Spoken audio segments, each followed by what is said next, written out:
Andrea, it's really nice to be here with you this evening. I'm Tim Steffensmeyer. I am housed in the Leadership Studies School, which is kind of right in the middle of campus in a very nice building. And prior to this, I also have a background in arts and sciences, the College of Arts and Sciences, in the discipline of communication. And I'm here with my colleague, Tomasz, and we get to work together on research about what happens when lots of people have the ideas we're going to talk about tonight, about what it's like to exercise leadership, like what happens when a lot of people in a company or a lot of people in a community, or hopefully, a lot of people, in a state or a country have ideas like this. What kind of change do they make? And what kind of impacts do they make? So my primary role is to do research on that and to teach on this level. I'll be kind of guiding the slides. I'll also be looking at the chat. So if you have responses to some things that Tomasz is saying, or just pops up, or questions, put them in the chat, and we might put them into the room out loud, or I might respond back to you in the chat too. So I'll be doing a little of that, and also making sure that we can attend to everybody as good as possible on this medium. With that said, I'll hand off to my colleague. Thank you, Tim. Thank you, Andrea. Welcome. My name is Tomasz Kowalik. I'm a second-year PhD student with the Staley School of Leadership Studies, and I'm working with Tim and other colleagues in the Kansas Leadership Center. In the next hour, we will focus on adaptive leadership, a practical theory, a concept that you can apply. And frankly, after this seminar, I hope that you will exercise leadership more often. So we'll guide you through some selected elements of adaptive leadership. Obviously, we don't have time to deal with everything within an hour. And I hope that the discussions and the reflection, the self-reflection exercise will help you think of your problems and how you can apply adaptive leadership in your everydays.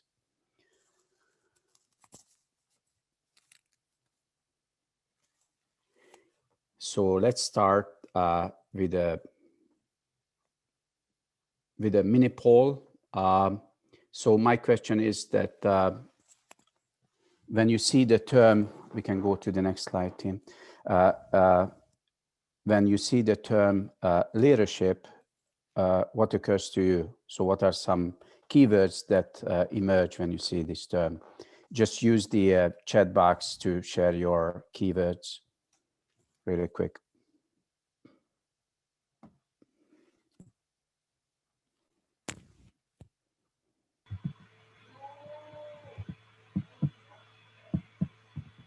Great, thanks, Holly. Confident, strength, personable. I see guidance. Guidance, yep. Yeah, risk-taking. Thanks, Olga. Change, mentor, another mentor. So we got a couple of those. The guide person, so this guiding metaphor. Purpose giver. Perseverance.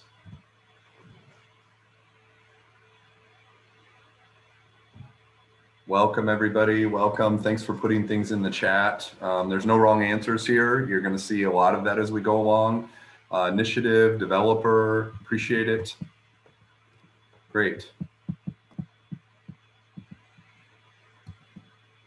Inspiration, maximizer. Yeah, so let's just put aside those ideas now, and we'll get back to them later. And I'm just encouraging you to think of these keywords and how you will see leadership when we finish. I mean, when we go through these slides. So now we have a mini scenario for you to analyze in breakout rooms. Approximately, it will take 8 minutes.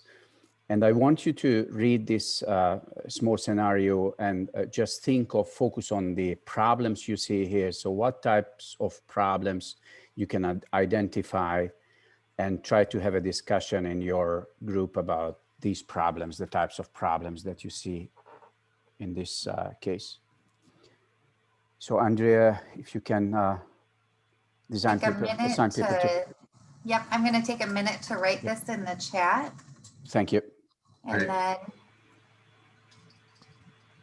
have copied and pasted, but I didn't have that right where I needed it. Okay. And you know, one recommendation to get the most out of the breakout room is when you first start, maybe everybody quickly introduce themselves and their name and maybe the discipline, you know, what you're studying here at K-State in the graduate program. And I think too, it might be really nice if somebody in the small group, Andrea, how many people are going to be in the groups? 4. If somebody in the small group can kind of pay a little bit attention to time, so Tomasz said 8 minutes, and give everybody about the same amount of time. Make sure everybody can kind of get in, and you're just trying to make sense of like, so what's the problem here? What are the problems that you think are happening in this case that Tomasz presented to you with this 90-year-old woman and driving and her son?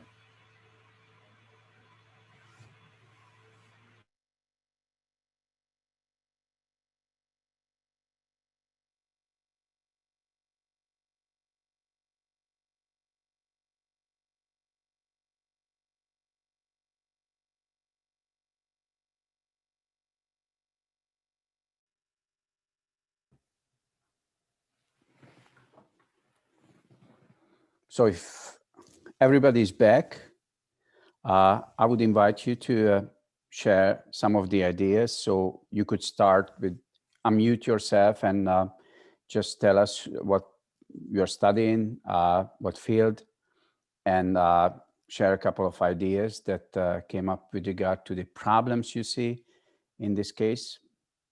Who would like to start?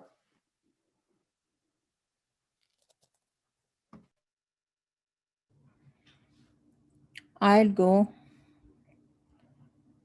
Yeah, my name is Nilofer. I am a PhD student, curriculum and instruction. This is my second year in KSU. Belongs to Pakistan. So I just see this case in my personal view, like in my area, in my culture, mostly it happens that when mothers are independent or they just live very happy, life without being independent to anyone, people, feel jealous. They might be, the family members, or it happens maybe with neighbors. So they always do this kind of, they're scratching cars or some kind of damages in their, the property damage or, something like that. So I was thinking might be this is the problem. Okay, who would like to add something to that? This is Kebby Underwood. I'm an academic advisor at K-State Polytechnic. And really, I think it comes down to the perspective that you look at this from. So the son's perspective as well as the parent's perspective on both safety, independence, and role changes. Okay, other ideas? I can go. So I am a PhD student in economics. Our group discussed that there is a very large problem of communication breakdown, that Marty is not asking questions of his mother and his mother is not communicating what is going on with the car. Because there's the implication is that his mother caused these scratches, but that isn't necessarily true. So more needs to be investigated before you can jump to conclusions. Yeah, so there are a couple of assumptions here, right? Number one, that they didn't communicate. Number one, who caused the scrapes on the car. Yeah, what else? Others? Other ideas?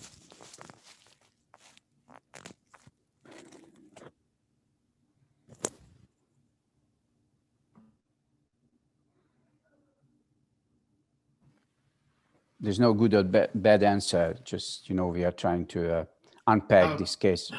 Again, one of the things I shared with the group, again, Vincent Briley, calling from Cleveland Heights, Ohio. doctoral student in the Adult Learning and Leadership Program. Again, one of the things I want to promote is a lot of elderly folks seem to have these very large vehicles in comparison to the size of cars now. So maybe she needs a different size car instead of the old school, boats that were actually, Crown Victorias and, Impalas. Thank you.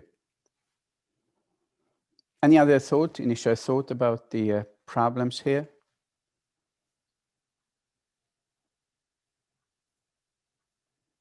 If not, we can use a slide, the next slide, to make sense of this case. So basically, there are lots of problems we are facing day by day. Obviously, the problems don't come labeled as technical or adaptive, but adaptive leadership differentiates, makes a distinction between technical, so-called technical problems and adaptive challenges. In the case of, just very quickly to run through these categories, in the case of a technical problem, the problem definition is clear, the solution is clear, and the locus of the work, the authority or those who possess the current know-how to solve the problem. As opposed to the technical problems, there are so-called adaptive problems where the problem is unclear, the solution is unclear. In the case of adaptive problems, you don't have to solve the problems, but basically you are reaching progress. And the locus of the work is the stakeholders themselves.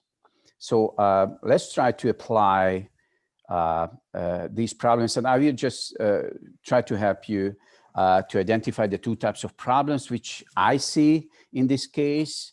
So there is a problem with the scrapes, right? That there are scrapes, new scrapes on the car. And there's an adaptive problem of Marty's mom's mindset or lack of mindset shift. But I don't want to go further with unpacking, this case. I hope that somebody will try to make sense of this framework, apply this framework, and use the case to deal with those two problems. So who would like to start? Who is a volunteer who would try?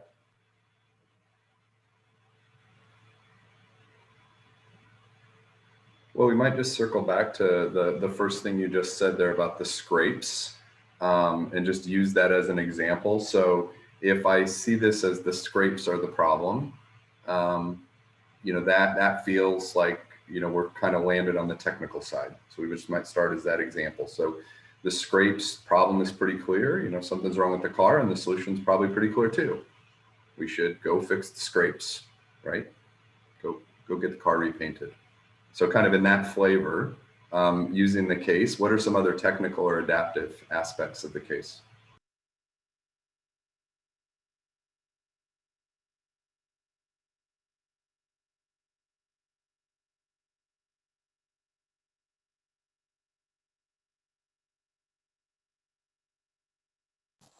Yeah, so let me join. So who is dealing with the scrapes? Who is the person who is fixing the scrapes? So it seems that Marty's mom is dealing with the scrapes, and Marty is probably going to fix the scrapes. But potentially not. Maybe Marty's mom will fix the scrapes. It depends. I don't know what that interaction is between them. And then there's obviously conflict between Marty's mom wanting independence and Marty being concerned for his mom's safety. So yeah, so the scrapes are fixed by the mechanic. Probably they take the car. So I assume that Marty or his mom doesn't know how to eliminate scrapes, but yeah, they turn to someone who possesses the know-how and the authoritative expertise to fix the car, right? And so if we move to the adaptive part, and I mentioned that the challenge here is first of all, who is facing the challenge?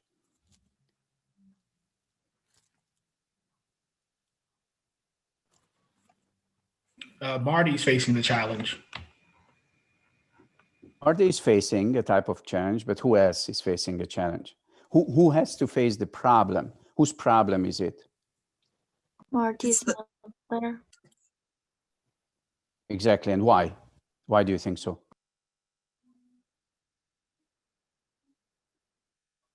Because she thinks she's in a good health enough to drive by herself. Even she is making scraps on her car. It seems like she doesn't recognize her problem yet. Brilliant. Yeah, I fully agree. Yeah, and that's why it is an adaptive problem, because it requires not only a problem requires learning. We don't know how what it causes for Marty's mom if she stops driving. Not to talk about the identity that that there was a mentioning about the independent old ladies who have aspirations, and sometimes those aspirations there can be a gap between the reality and those aspirations. Yeah, so in addition to the problem not being clear, we don't know anything about how Marty's mom will handle this situation when if Marty has a difficult conversation with her and trying to convince her to stop driving. And obviously there is no solution, there is progress in this case. Actually, as I mentioned earlier, Marty's mom is facing the problem. She's the holder. Marty can't solve the problem for her unless Marty's mom stops driving. Anything else to add? I'm struck by the way you're describing this as, on one side of authority, we know that there are people out there that know how to fix cars. And whether it's somebody that's got that skill, or in this case, a mechanic. On the other side, it's hard for me to think of a son or a daughter or anybody who has a relationship to somebody they're taking care of, in this case, an elder. Who knows how to do that well? Like, who's the expert in that? Who's the expert in getting the keys away from mom and keeping her identity and sense of self intact? I don't know, maybe somebody on this call is. I don't feel like I feel ill-equipped to do that with my own parents. I love this example. I worked in senior living for 10 years, and I'm like sitting over here biting my tongue, because this is like the epitome of an adaptive challenge, because there is no clear solution. And I hear making a ton of assumptions with very, very little information. And that's what I think that's really kind of the crux of some of this. Maybe she really got into legitimate car accidents 2 times in a row, and she can drive just fine. So without being curious and finding that information out, there is no clear solution.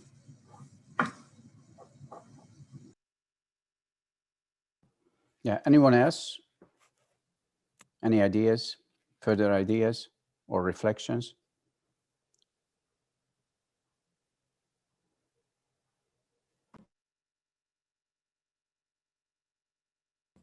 I would just conclude that, so in the adaptive leadership framework, the technical problems are problems that can be solved, and by using the existing know-how, and as opposed to adaptive challenges which require the stakeholders shifting beliefs, values, behaviors, attitudes, and loyalties.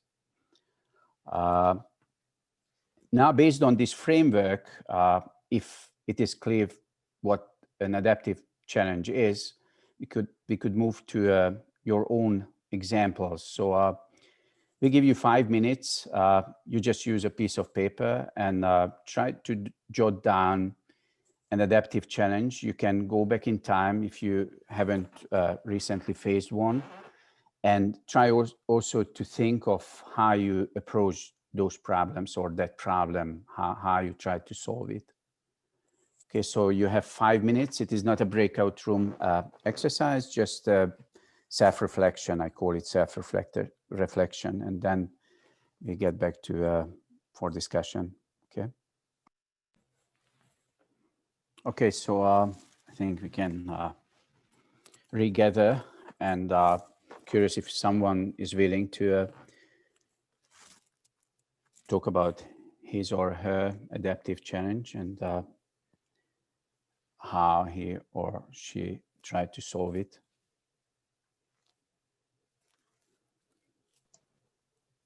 I'll go. My name's Holly Gerke. I am in the Higher Education Student Affairs doctoral program at K-State and am based in Manhattan as well. Something recent, I have an 8-month-old at home with me now, and he is our first little one in our family. And so not only has COVID added a whole slew of things into having a new child, but he started going to school last August, and he was not napping at school at all, but when he was at home, he was a prime sleeper. So I think it kind of lends into the situation we had earlier, but just trying to have open communication with the teachers in the classroom, ask questions about their nap routine or, you know, what maybe wasn't going well, and provide tips and tricks for what we do at home. But also understanding that there's 5 other babies in his classroom. And so that obviously affects the sleep environment when at home he's in his own space and, you know, it's quiet and all of those different things. So just as a new parent in general, learning a lot of things, but not jumping to conclusions of like the teachers don't know what they're doing, like that's their profession, and trusting in that.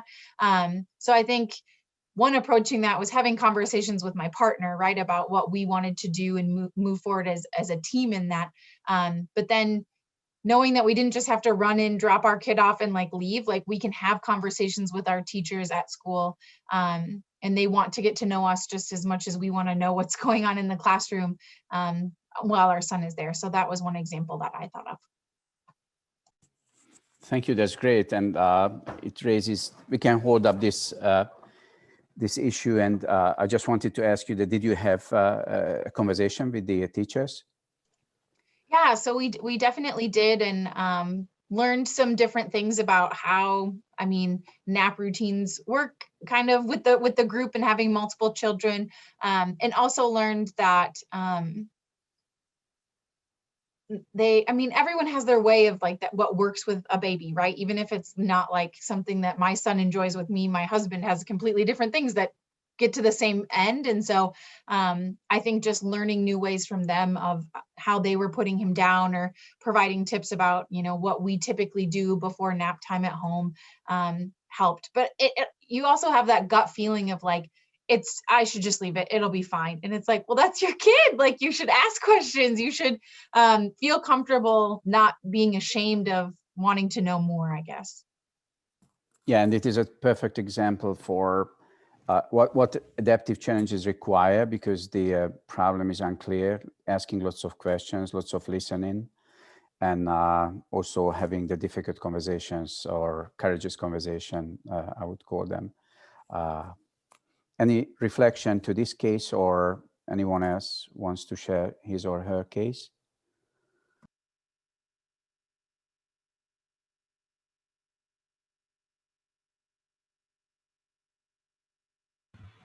I'd be curious if anybody was thinking about a case related to their graduate work or something in this environment, in our university environment. Did anybody struggle with that? Certainly the child care is related. And I wonder if somebody would offer that as an example. Yes, this is Abdul Aziz. I am a PhD student at Civil Engineering Department. I do have like an issue when I start my degree here at K-State as a graduate student and a PhD.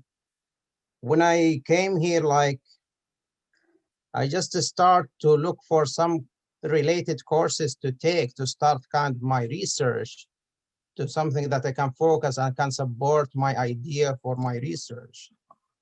And then I think I was looking around, I see that like there is nothing like courses related to my course or my research idea. For that matter, I just want like to think and like to be patient. Maybe next semester or so will be more courses to be available to be enrolled in, and then try to adapt myself in that situation and try to find in different college or department something that can support my research.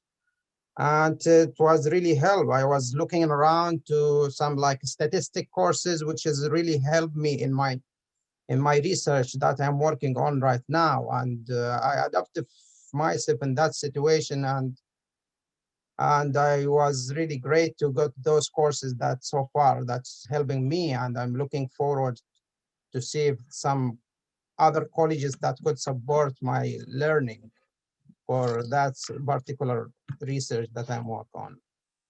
Yeah. Yeah, I think it is an adaptive challenge that the university should face in terms of, but maybe there are some burdens, you know, in terms of what type of courses and how many courses a school or a department can offer. So, yeah, that seems to be a complex issue too. Tim, you want to add something? No, I was, just thinking about maybe putting some more language around this and some more ways to describe this would be helpful.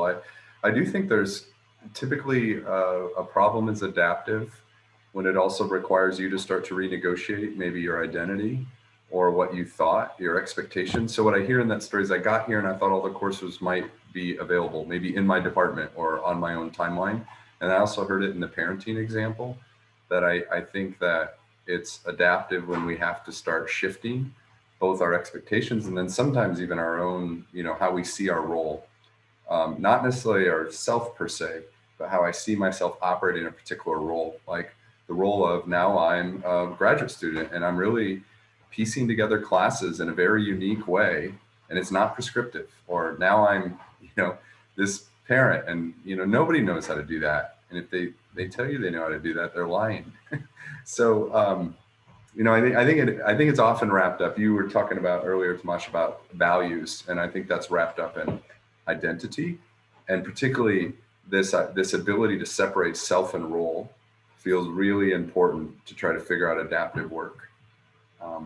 It's not like you have to give up yourself, but you might have to rethink the role you're playing. Tomasz, do you want to, should we keep going here? Do you want to put some more language on it? I think we can scaffold up here off of those challenges, and whatever challenge you put down on your piece of paper, you might be thinking through as we kind of walk through, so what would leadership look like on that challenge? Yeah, so now I would just guide you through a couple of slides very briefly so that you have a sense about adaptive leadership, and then we would get back to your adaptive challenges. So I'm sure that you are familiar with several approaches or various approaches to leadership. So they are the most common are the charismatic person exercising leadership, or those who are in high positions. That is our default many times, especially the context I'm coming from. So there are various theories you can see here, but adaptive leadership differs, and we can go to the next slide, in a sense that according to adaptive leadership, leadership is an activity. It is not defined by personality traits or charisma or power or position. Anyone can exercise leadership with or without authority. So you don't need to have authority, high position or power to exercise leadership. So the definition is leadership is mobilizing people to face their adaptive challenges and shift their values, habits, beliefs, loyalties.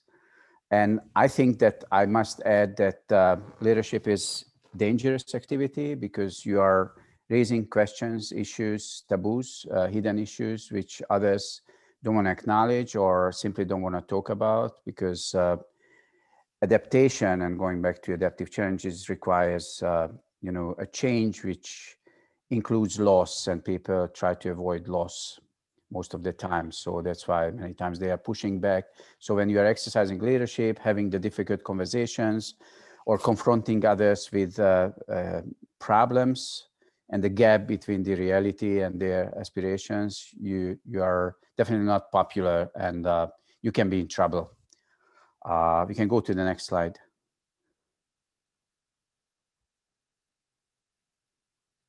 Yeah, so leadership is just, I wanted to highlight that because many times we have some stereotypes that leadership is just not about outstanding performance, not about using authoritative expertise, which we saw in Marty's case.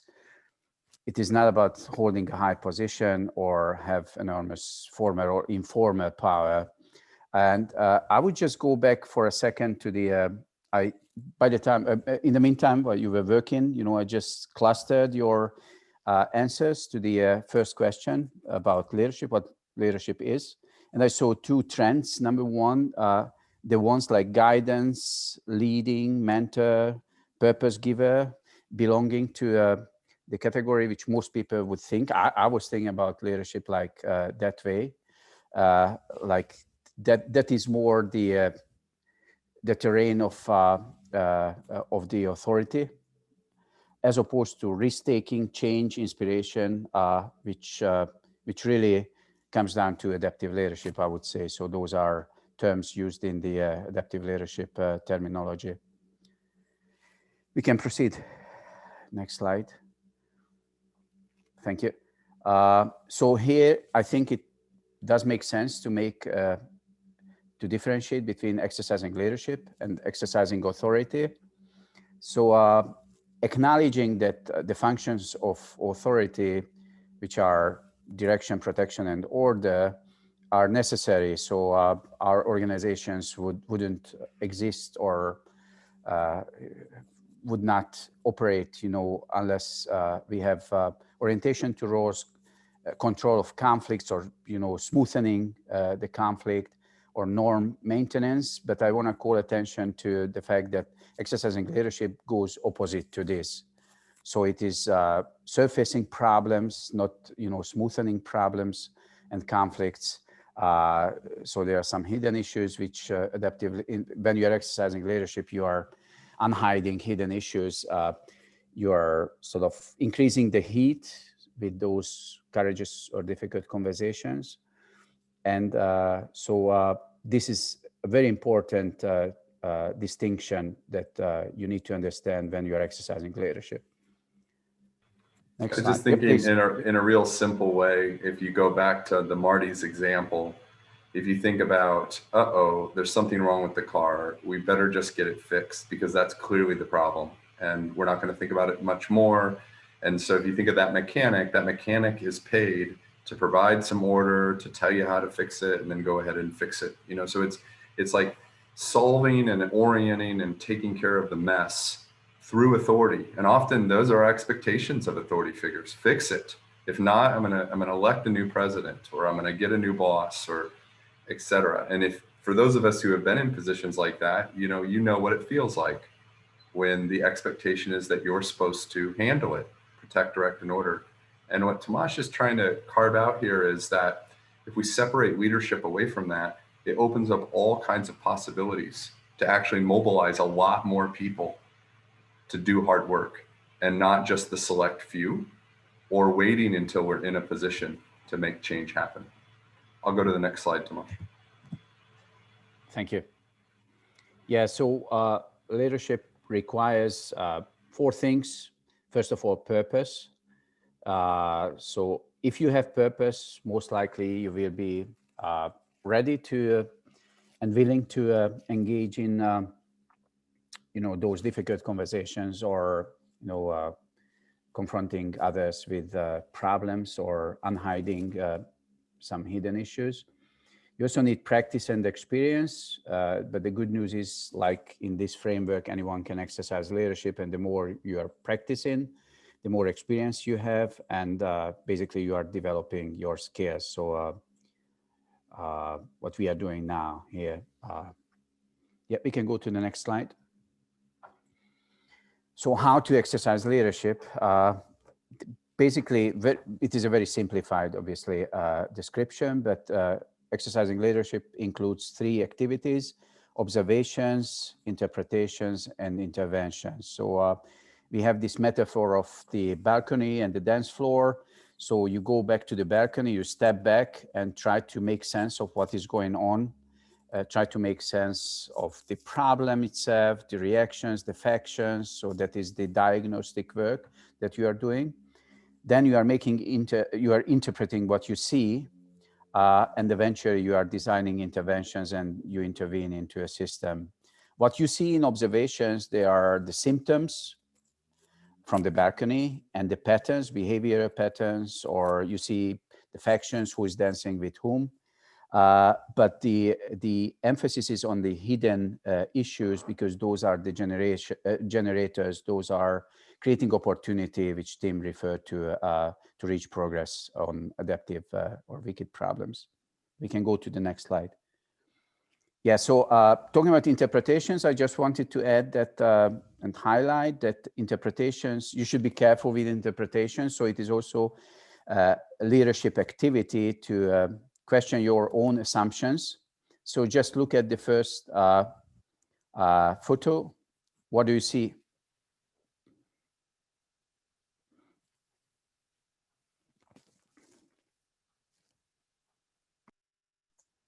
Actually, I see 2 different things. I see an older woman and I see a younger woman.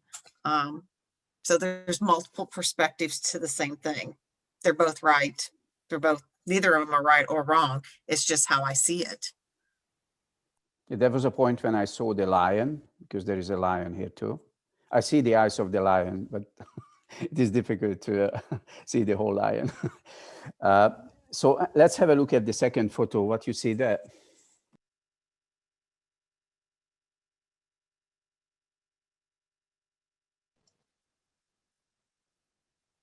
I think I see 3 different things.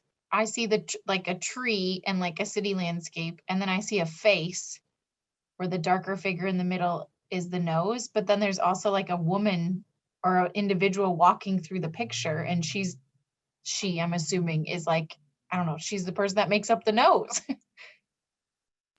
Yeah, excellent, brilliant, thank you. Yeah, and it was excellent, the comment too about the multiple interpretations. So you need to be open to understand that interpretations are not more than theories about reality. We can go to the next slide. Yeah, just Yep. I was just thinking how easy it is to notice and observe and say, well, of course there's multiple interpretations in these photos. So we just heard 3 people see 4 or 5 different things, multiple interpretations. And yet how hard it is when you're that son, imagining what that conversation is going to be like about taking the keys away. It's a lot harder to hold multiple interpretations about me and my role, about my mother, about the changing relationship, about the fact that I'm scared to lose her, or whatever, right? I think it's, this idea that on one hand, this feels so intuitive and easy to make multiple interpretations. And when you're trying to solve a problem, our default is to run to the expert and run to the solution, not to hold open the multiple things that might be going on as I'm trying to negotiate this new relationship with my mom or my infant or my advisor, who maybe I need to be in a different relationship with if I'm going to find the courses and get the work and get the coursework and stuff I need to do this, what sounds like really great research. Okay, I'll be quiet and go to the next slide. No, thank you. And you can see the simplified version. After the simplified version, you can see the whole framework of how to exercise leadership, which if you're more interested in, I will send you the slides, and you can read this book, The Practice of Adaptive Leadership, which actually Marty's case comes from here, one of the authors of the book, Marty Linsky. So basically, there are several stages, and it is a complex work, but the book gives you a detailed description and examples of how to exercise leadership. So you get on the balcony, which means that you step back. You, as I mentioned earlier, you're you're having a close look at the problem, you identify what type of problem you are facing, and then you are creating this holding environment to work through the tensions and the paradoxes. You orchestrate the conflict, because when you're exercising leadership, and just think back to Marty's case, once we are using it, holding it up, you know, the difficult conversations. So he has to engage at a point, he has to engage in a difficult conversation with his mom and confronting her with the problem that she might not be in the condition to drive without dangers. So then you maintain the attention so that keep people focused. And then you, many times the reaction, as I mentioned earlier, the people try to push back because the issues that you're raising, they don't want to deal with. And then, or they want to simply shift responsibility, which Tim referred to. It is easier to put the responsibility, to shift responsibility to the authority figure to solve their problems for you instead of doing the work. So that is the next step, and it is crucial and critical to cover those members who are pointing out, you know, contradictions in the organizations, if we are talking about an organization. Okay, so we can, yep, please. I was just going to add, I think what's a little bit different than most leadership theories and the tack that Tomas is taking with his adaptive is that what's fundamental about the definition is mobilizing people to do hard work. And that includes people maybe who historically or in your system have not been making decisions, been allowed to make decisions, been at the table. So, you know, when you're thinking about the kinds of conversations we're having right now at K-State or in this country around equity, around inclusion, around diversity, this particular framework, it's not just nice to have that, it's fundamental to the process. So mobilizing people to do difficult work also means getting people to the table on their own terms who are impacted the most by the progress. So you couldn't do Marty's issue without having the mother and maybe the social worker and who all those people there, just like you couldn't handle a lot of organizational issues without the people who are impacted the most actually being deployed in the process, not just consulted or surveyed, but actually at the table, engaging in these hard conversations that Tomas was talking about. So I think this really fits well with a lot of the challenges that have people really stuck right now and really hot. Yeah, thank you, Tim. That was important to mention. So we can have a discussion now. You can go back to your adaptive challenges or how you defined leadership and think about how you think, what are your thoughts right now after you know, having this conversation or spending 1 hour dealing with adaptive challenges and leadership. Or you can have any other question. I mean, if you have any question, please feel free to unmute yourself and ask those questions.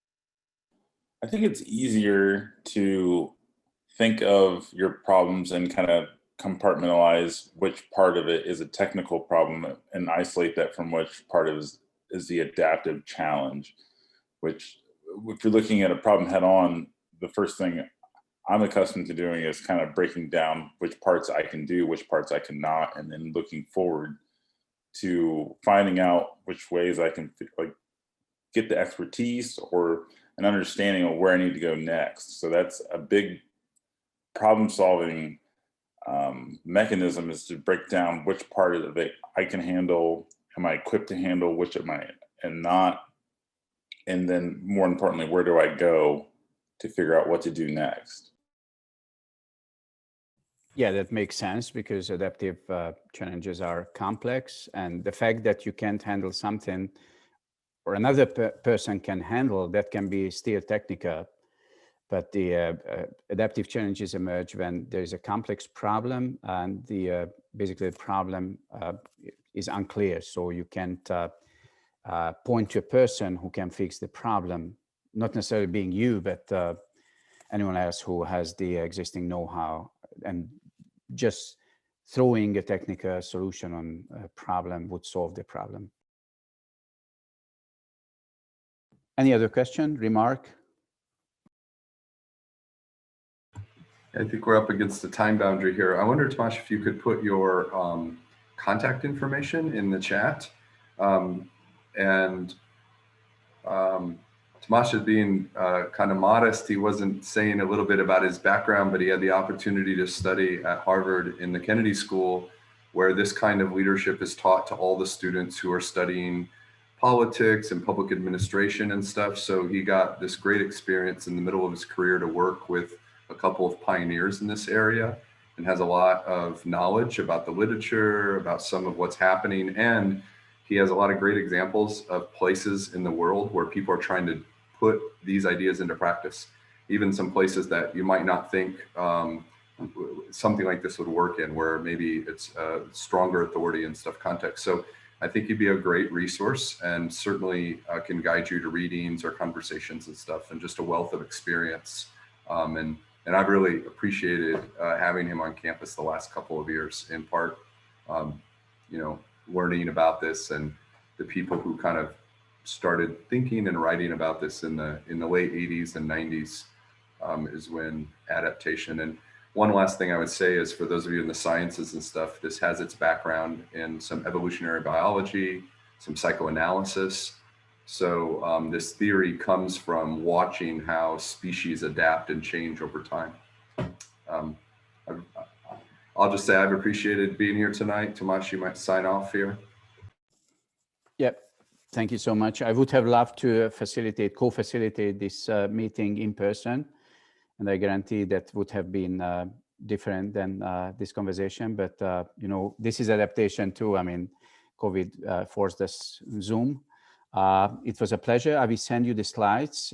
Maybe last year we distributed some notes and some recommendations. And yeah, please feel free to reach out, and I will be happy to be in touch and help in any way. Thank you so much.